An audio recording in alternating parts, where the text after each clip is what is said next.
people, this video is going to be all about getting this back panel off of your h12 Chinese mini excavator.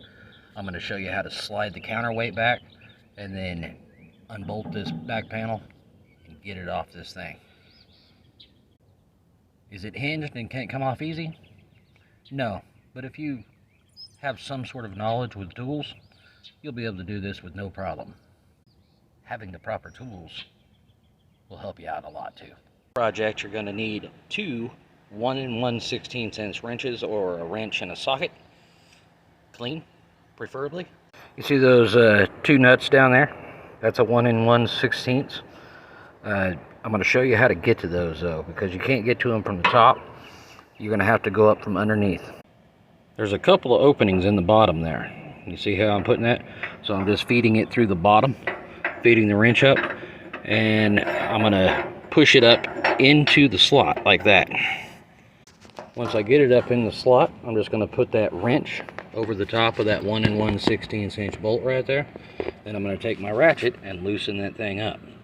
The good thing is you don't really have to reach down in there, because if you don't do this, that nut's just going to spin on you.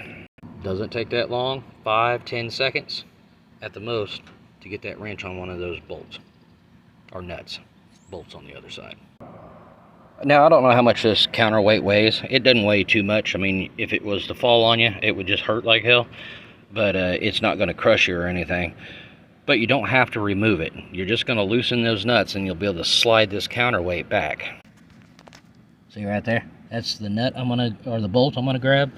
Take your socket wrench and then try to do it while making a video. Righty-tighty, lefty-loosey. You do that on both sides. Just get it loose. Doesn't have to be completely off, or else you'll have to probably get help to put the counterweight back up there. Hey, by the way, if your back panel is off, if you don't want to go underneath and do it that way, you can slip it in this way. It works. Now, if all is done right, you can slip this counterweight back just a little. You should be able to do it by hand.